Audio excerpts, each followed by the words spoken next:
എന്താ എന്താ ഇവിടെ? സുഗതനെ നശിപ്പിക്കാൻ ഈ മഹാഭാവി കൂടോത്രം ചെയ്ത് കുഴിച്ചിട്ടു. കുട്ടികൾ മണ്ണുവാരി കളിച്ചപ്പോ കുഴിച്ചിട്ട ചെമ്പോടെ കിട്ടി. ശത്രുവിനെ നിഗ്രഹിക്കാനുള്ള ശക്തി നാം ഈ തേങ്ങയിലേക്ക് ആവാഹിച്ചിരിക്കുകയാണ്. തൊട്ടു പ്രാർത്ഥിച്ചോളൂ. തേങ്ങയിൽ തൊട്ട് പ്രാർത്ഥിച്ചോളൂ. എന്നെ കൂടോത്രം ചെയ്ത് നശിപ്പിക്കാൻ ശ്രമിച്ച ആ നായിന്റെ മോന്റെ തലമണ്ട പിളർന്ന് ചാവണേ. പൂജാകർമ്മ വേളയിൽ അസഭ്യം പുലമ്പരുത്. എന്നാ മഹാന്റെ ശിരസ് പിളർന്ന് അന്തരിക്കണേ. എന്താ വല്യേട്ട ഇത്?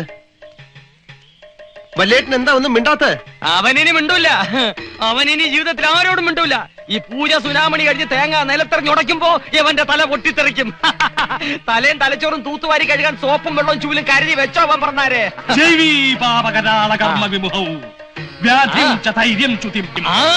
കൂടോത്രം ചെയ്തവൻ ഈ പരിപാടി കഴിയുമ്പോ വിവരം അറിയുമെന്നാണ് ചേർക്കോണ സ്വാമി പറയുന്നത്. പറ സ്വാമി, പറ പറ സ്വാമി പറഞ്ഞോ. പ്രജ്ഞസ്വച്ഛമന പരാക്രമ ഗുണാൻ വൈരിക്ഷയക്ഷയ പ്രത്യർത്ഥി. കേട്ടോ, ആക്രമിക്കാൻ വന്നവൻ ക്ഷയരോഗം വന്ന് കൊരച്ചു ചാവുമെന്ന്. ഇപ്പൊ പറഞ്ഞോ ഏതവനാ ചെയ്തെന്ന്.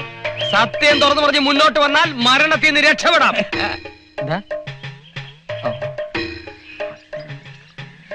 എടാ, ചേർക്കോണം സ്വാമിയോട് വാശി വേണ്ട. നീ അങ്ങോട്ട് സമ്മതിച്ചേക്ക്.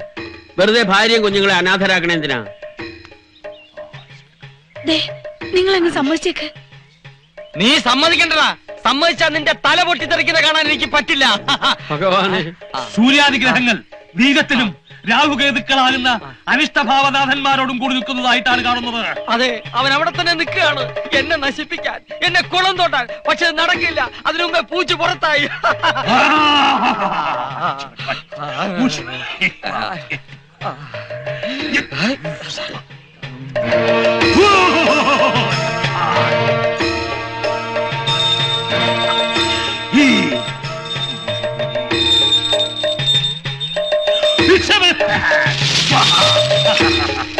വേദമന്ത്രധ്വനികളുടെ ഊർജം ഈ തേങ്ങയിലേക്ക് ആവാഹിക്കപ്പെട്ടു കഴിഞ്ഞു. പരീക്ഷണം മതിയാക്കൂ. ദുഷ്കർമ്മി മറവിലേക്ക് പുറത്തു വരൂ. തേങ്ങ ഉടക്കി സ്വാമി. സത്യം തുറന്നു പറയൂ. ആരാണ് ഈ കുടം കുടിച്ചിട്ടത്? തേങ്ങ ഉടക്കി സ്വാമി. കുടുംബം അനാഥമാക്കല്ലേ സ്വാമി. അരുത്. ഭാവിക്ക് പശ്ചാത്തപിക്കാൻ ഒരു ചെറുപഴുതുകൂടി. അന്തസ്സായി തെറ്റു തുറന്നു പറയൂ. നാം വെറുതെ വിടാം. വെറുതെ വിടാൻ പറ്റില്ല. മന്ത്രവാദി ചതിക്കല്ലേ. ഈ തേങ്ങയും തലയും അണ്ടകടാഹങ്ങളും ഞെട്ടിച്ചുകൊണ്ട് പൊട്ടിച്ചതിന് മുമ്പ് ഉണ്മ തുറന്നു പറഞ്ഞോളൂ. ഇനിയും ക്ഷമിക്കാനാവില്ല. പൊട്ടിക്കണോ? എങ്കിൽ അനുഭവിച്ചു. ഞാൻ പൊട്ടിക്കാൻ പോകുന്നു. ഇപ്പൊ പൊട്ടിക്കും. അടുത്ത നിമിഷം പൊട്ടാൻ പോകുന്നു. ഇപ്പൊ പൊട്ടും. അടുത്ത നിമിഷം പൊട്ടിച്ചത് പൊട്ടുന്നു. തനിക്ക് പൊട്ടിക്കാമെങ്കിൽ ഞാൻ പൊട്ടിക്കാവിടോ. അയ്യോ,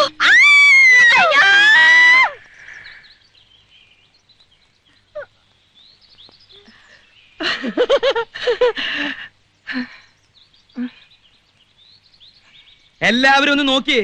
എനിക്കിപ്പോ തലയുണ്ടോന്ന്.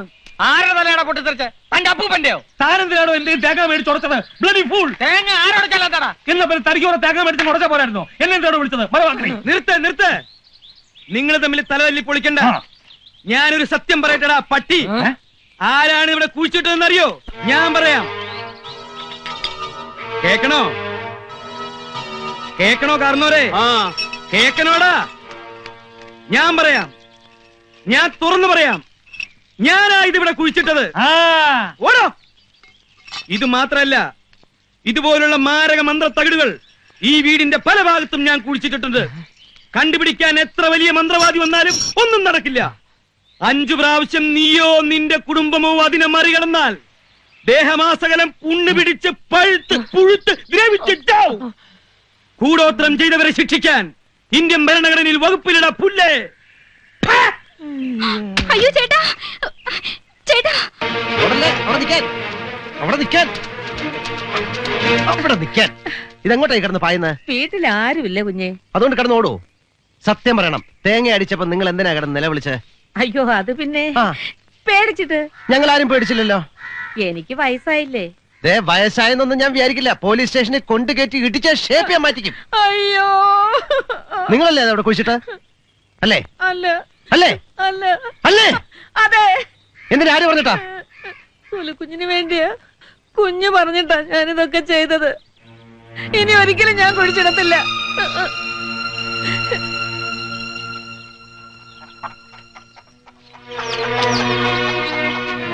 മോളെ, നിങ്ങൾ എല്ലാവരും ഇങ്ങനെ തുടങ്ങിയാൽ സുഗതനോട് ഒന്നു പറ, ഇച്ചിരി ക്ഷമിക്കും. പിന്നെ ആരാന്റെ അമ്മയ്ക്ക് പ്രാന്ത് പിടിച്ചാ കാണാൻ നല്ല രസമായില്ലേ? ഈ നീചന്മാരുടെയും കൂടോത്രക്കാരുടെയും കൂടെയുള്ള പൊറുതി എനിക്ക് മതിയായി. സർക്കാർ എനിക്ക് ക്വാർട്ടേഴ്സ് തന്നിട്ടുണ്ട്. ഞങ്ങൾ അങ്ങോട്ട് പോവാണ്. അവനത് വെറുതെ പറഞ്ഞതല്ല. കേട്ടല്ലോ. ഇനി എന്തെങ്കിലും മൊഴിയാനുണ്ടോ? അപ്പൊ ഞങ്ങൾ മൂന്നാളും ഐശ്വര്യമായിട്ട് ഇറങ്ങാണ്. നിങ്ങൾ രണ്ടാളും എന്റെ പുറകെ സൂക്ഷിച്ച് നടക്കണം. വാ വാ. നിക്ക് നിക്ക്, നേരെ വഴി പോണ്ട, ഇതിലേ പോ. ആ പരമദ്രോഹി ഇവിടൊക്കെ കുഴിച്ചിട്ടിരിക്കാവും. ഓനെ നീ മറികടക്കല്ലേ, പഴുത്തു പോവും. അവന്റെ അമ്മൂമ്മയുടെ കൂടോത്രം.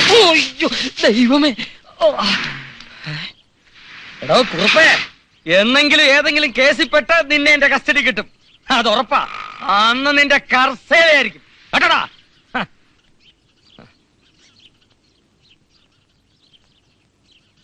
കഴിഞ്ഞോ? അതോ ഇനിയും വല്ല ആഗ്രഹം ബാക്കിയുണ്ടോ? ചേച്ചിയും കുടുംബവും പോയി. ഇനി ഇവിടെ ഉണ്ട് പലരും. എല്ലാരും തമ്മിലടിപ്പിച്ച് ഈ കുടുംബത്തിന്റെ സ്വസ്ഥത പൂർണ്ണമായി നശിപ്പിച്ച നിനക്ക് സമാനാവോ? നിന്നെപ്പറ്റി എല്ലാം അറിയാമെന്ന് ഞാൻ അഹങ്കരിച്ചിരുന്നു. കോമൺ സെൻസ് ഇല്ലാത്ത ചന്ത പെണ്ണുങ്ങളെ പോലെ നീ ഇത്രമാത്രം അധപ്പതിക്കുമെന്ന് ഞാൻ ഒരിക്കലും വിചാരിച്ചില്ല. ഞാൻ അങ്ങനെ അധപ്പതിച്ചിട്ടുണ്ടെങ്കിൽ അത് സേതുവേട്ടന്റെ കൂടെ വന്നതിന് ശേഷം. ഇപ്പൊ പറഞ്ഞല്ലോ, ഞാനാണ് അവരെ തമ്മിലടിപ്പിച്ചതെന്ന്. മുഖത്തോട് മുഖം നോക്കിയ കടിച്ചു കീറാൻ നിൽക്കുന്ന ഇവരെ ഞാൻ തമ്മിലടിപ്പിച്ചത്ര. അതൊക്കെ നേരത്തെ കുടുംബക്കാരുടെ രക്തത്തിലുള്ളതാ. അക്കൂട്ടത്തിൽ നിങ്ങൾക്കെങ്കിലും കുറച്ച് വ്യത്യാസം ഉണ്ടാവും ഞാൻ തെറ്റിദ്ധരിച്ചു. ഇവിടെ ആർക്കും അറിയില്ല സ്നേഹം എന്ന വാക്കിന്റെ അർത്ഥം പോലും. കൂടോത്രം ചെയ്താലും നിന്നോട് എനിക്ക് സ്നേഹം ഉണ്ടാവാൻ പോകുന്നില്ല. സ്നേഹം തോന്നുന്ന രീതിയിൽ ഇങ്ങോട്ട് പെരുമാറാൻ പഠിക്കണം. എല്ലാരും അത് പഠിക്കണം. നീ ഉദ്ദേശിക്കുന്ന സ്നേഹം എന്തോന്നാ? നേരം വെളുക്കുമ്പോ തൊട്ട് രാത്രി വരെ നിന്നെ കെട്ടിപ്പിടിച്ചോണ്ട് ആ കട്ടിൽ കിടക്കുന്നോ? അതോ നീ പറയുന്ന പമ്പര വിട്ടിത്തരങ്ങളൊക്കെ കേട്ട് ആസ്വദിച്ച് ഒരു മണ്ടനെ പോലെ പൊട്ടിച്ചിരിക്കുന്നോ? കല്യാണം കഴിച്ചുകൊണ്ട് മാത്രം സ്നേഹം ഉണ്ടാവില്ല. നീ പറയുന്ന എനിക്കും ഞാൻ പറയുന്നത് നിനക്കും മനസ്സിലാവണം. പരസ്പരം അംഗീകരിക്കാനുള്ള ഒരു വലിയ മനസ്സ് വേണം.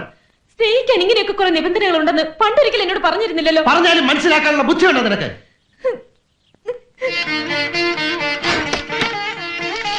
ബുദ്ധിയില്ലാത്ത എന്നെ നീ എന്റെ തേനാണ്, പാലാണ്, ചക്രക്കുടാണെന്നൊക്കെ പറഞ്ഞ് പുകഴ്ത്തിരുന്ന നിങ്ങൾക്ക് ഇപ്പൊ ഞാൻ ഒന്നിനും കൊള്ളാത്ത.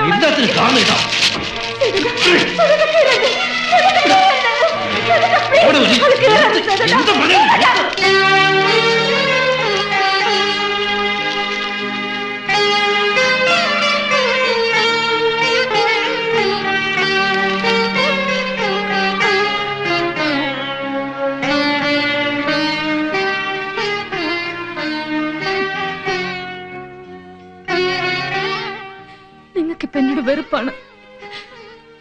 എന്നോ ഒരിക്കൽ നിങ്ങൾ എന്നെ സ്നേഹിച്ചിരുന്നു. അതിന്റെ തെളിവായിരുന്നു ഈ കത്തുകൾ. ഇത് നിങ്ങൾ നശിപ്പിച്ചു. ഇനി എനിക്കൊന്നുമില്ല. ജീവിതം എന്തെന്നറിയാത്ത കുട്ടിക്കാലത്ത് ഞാൻ എഴുതി കൂട്ടിയ ചവറുകളെല്ലാം ഇത്രയും കാലം സൂക്ഷിച്ചതിന് നീ ഒരു മനോരോഗി ആയതുകൊണ്ടാണ്.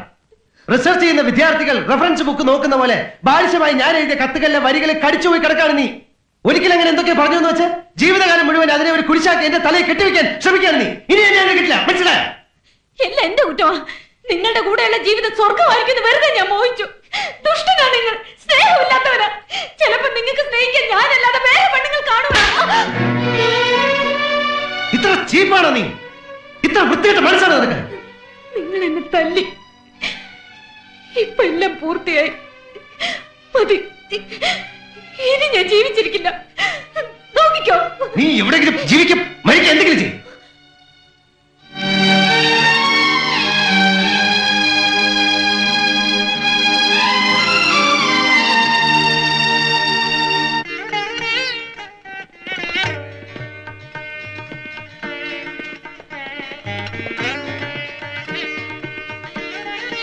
നിന്റെ അമ്മാവനെയോ മറ്റു ബന്ധുക്കളെയോ ആരെയും കാണുന്നില്ലല്ലോ സേതു.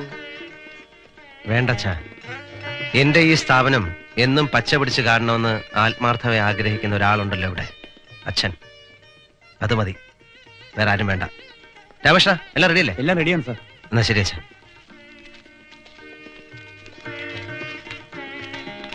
മെയിൻ സ്വിച്ച് അങ്ങോട്ട് ഓൺ ചെയ്താൽ മതി.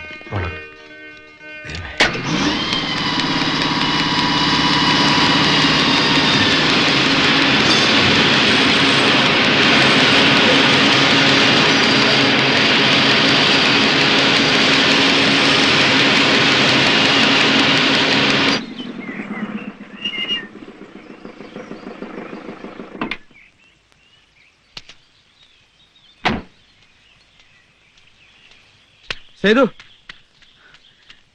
നീ ഇപ്പൊ എവിടുന്ന വരണേ? എന്താ? അല്ല, സുലോചനയെ കണ്ട? സുലോചനയെ കാണാനോ? എവിടുന്ന്? അല്ല, നിങ്ങൾ തമ്മിൽ എന്താ പ്രശ്നം എന്ന് എനിക്കറിയില്ല. അവൾ മുറിയുടെ വാതിലടച്ചിട്ടിട്ട് ഒരേ ഒരു കരച്ചിലായിരുന്നു. ആര് എന്ന് വിളിച്ചിട്ടും വാതിൽ തുറന്നില്ല. ഉച്ചയ്ക്ക് വല്ലതും കഴിക്കാൻ വേണ്ടി ചെന്ന് വിളിച്ചപ്പോ വാതിൽ തുറന്നെടുക്കുന്നുണ്ട്, അവൾ അവിടെ ഇല്ല. എവിടെ പോവാനാ സാധ്യത? ഞാൻ ഇതിന്റെ ഇടയിൽ പോലീസ് സ്റ്റേഷനിൽ എന്ന് പറഞ്ഞു. അമ്മാവനും വിവരം അറിയിച്ചിട്ടുണ്ട്. എന്തായിരുന്നു സേതു നിങ്ങൾ തമ്മിലുണ്ടായത്?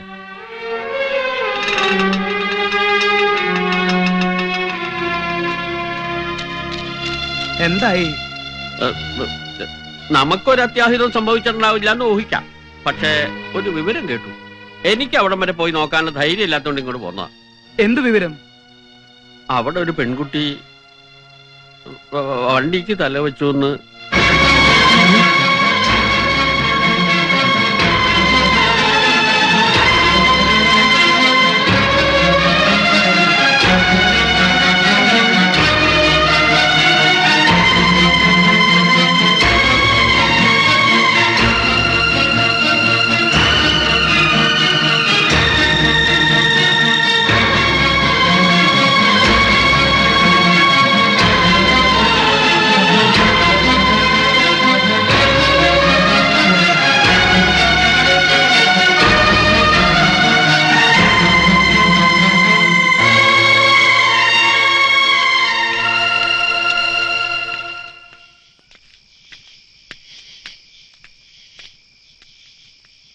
നിങ്ങളിത് എവിടെയായിരുന്നു?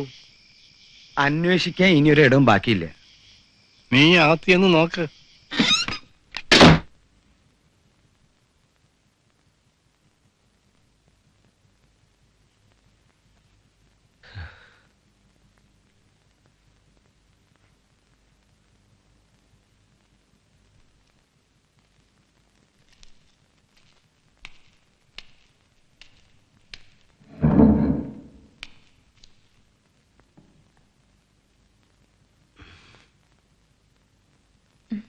എവിടെയായിരുന്നു? ചോദിച്ചു കേട്ടില്ലേ?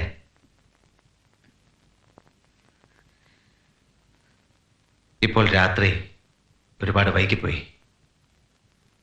നാളെ നേരം വെളുക്കുമ്പോ ഇവിടുന്ന് യാത്ര പുറപ്പെടാൻ ഒരുങ്ങിക്കൊള്ളൂ. നിന്റെ വീട്ടിലേക്ക്. പൊരുത്തപ്പെട്ടു പോകാൻ കഴിയില്ല എന്ന് പൂർണ്ണമായി ബോധ്യമായി കഴിഞ്ഞാൽ പിന്നെ വേഗം അകലുന്നതല്ലേ നല്ലത്. വേണ്ട, ആ വിളി കേട്ട് സന്തോഷിച്ചിരുന്ന സേതു ഇപ്പോഴില്ല. അധികം സംസാരിച്ച് കൂടുതൽ വഷളാക്കണ്ട. വെറുതെ പോലും ഇങ്ങനൊന്നും പറയരുത്. ഞാൻ തകർന്നു പോവും. ഞാൻ തകർന്നു പോവും. എനിക്ക് വേദനിക്കും. എന്നെ ഓർത്തില്ല, എന്നെ കണ്ടില്ല എന്നല്ലാതെ നീ എപ്പോഴെങ്കിലും എന്നെ കുറിച്ച് ഓർത്തിട്ടുണ്ടോ? നിന്നെ കാണാനില്ല എന്നറിഞ്ഞത് മുതൽ ഞാൻ അനുഭവിച്ച വേദന, ഞാൻ തിന്ന തീ, നിന്നെ കുറിച്ച് മാത്രം ആലോചിക്കുന്ന നിനക്കത് മനസ്സിലാവില്ല. എന്തായിരുന്നു ഉദ്ദേശം? എന്നെ ഭയപ്പെടുത്തി സ്നേഹം സമ്പാദിക്കാനോ? അതോ എന്റെ ഒരു നല്ല ദിവസം നശിപ്പിച്ച് സന്തോഷിക്കാനോ? ഒരു സമാധാനത്തിന് വേണ്ടി ശ്യാമയുടെ വീട് വരെ. അവിടെ നിന്റെ അമ്മയുടെ നായരുണ്ടായി സമാധാനിപ്പിക്കാൻ. ഇങ്ങനെയുള്ള വാക്കുകളൊന്നും എന്നോട് ഒരിക്കലും. കുറെ അധികം ചക്കര വാക്കുകൾ ഊട്ടി വളർത്തി നിന്നെ ഞാൻ വഷളാക്കി. ആ സേതു ചത്തു. പുതിയ സേതുവിന് എടുത്താൽ പൊങ്ങാത്ത ഭാരമാണ് നീ ഇപ്പോ. എന്നെ മനസ്സിലാക്കാൻ കഴിയാതെ എന്നെ സ്നേഹിച്ച് കൊല്ലുന്ന ഒരു ഭാര്യയെ സഹിക്കാൻ ഇനി എനിക്ക് വയ്യ. ക്ഷമിക്കണം, ക്രൂരമാണ് അറിയാം.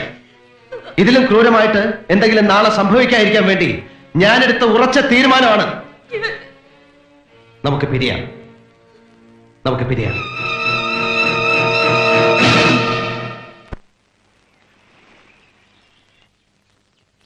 സ്നേഹിച്ച് കല്യാണം കഴിച്ചവരാത്രേ. വർഷമൊന്നും തികഞ്ഞില്ല. ഒന്നിനും ഒരു അർത്ഥമില്ലാന്ന് തോന്നിപ്പോവാ.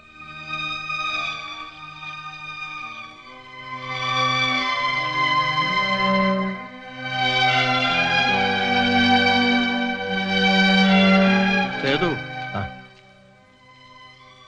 ഞങ്ങൾക്കൊക്കെ വയസ്സായി. നീ ചെറുപ്പം.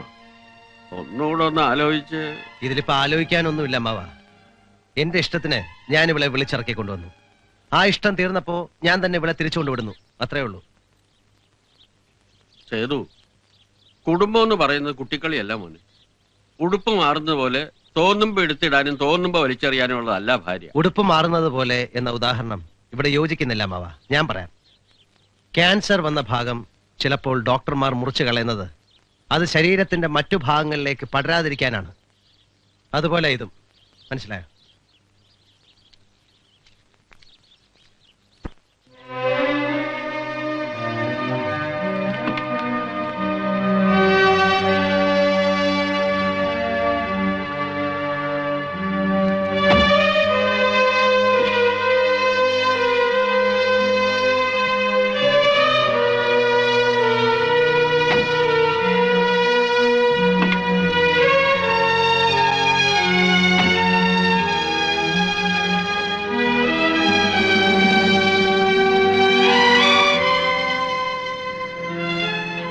കാലത്തൊന്നും കഴിച്ചില്ലല്ലോ.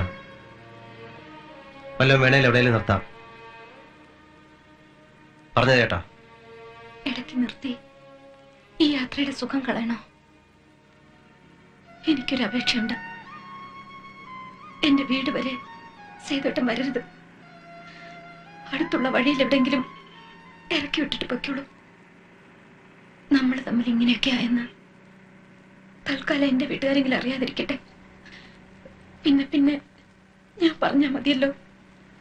ആവേശത്തിൽ ഇറങ്ങി പുറപ്പെട്ടപ്പോൾ ഇങ്ങനൊരു തിരിച്ചുപോക്കിനെ കുറിച്ച് പ്രതീക്ഷിക്കാത്തതിന്റെ നിരാശയുണ്ടാവും.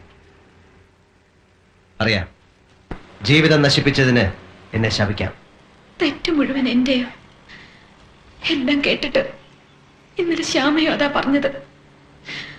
ഒരുപാട് സ്നേഹവും സ്വപ്നവും കൊണ്ട് ഞാൻ സേതുവേട്ടന് സ്വൈരം തന്നില്ലെന്ന്. എന്റെ മനസ്സ് മുഴുവൻ നടക്കാത്ത മോഹങ്ങളാണത്ര. അതൊക്കെ ശരിയാണെന്ന് തോന്നിയോ? എനിക്കറിയില്ല. അതെ, അറിയില്ല. ഞാൻ ഭൂമിയിലും നീ സ്വർഗത്തിലും ജീവിച്ചു. അവിടെ തെറ്റുപറ്റിയത്.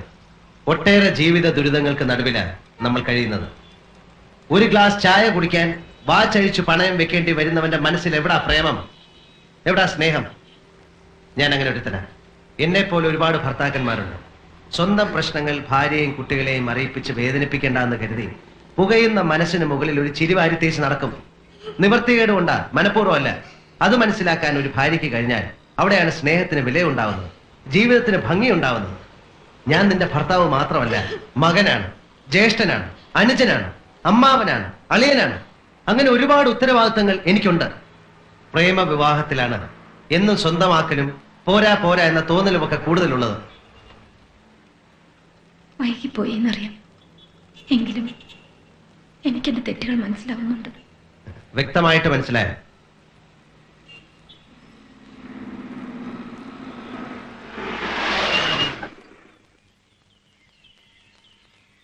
എങ്കിൽ പിന്നെ നമ്മളിപ്പം എന്തിനാ പിരിയുന്നത്?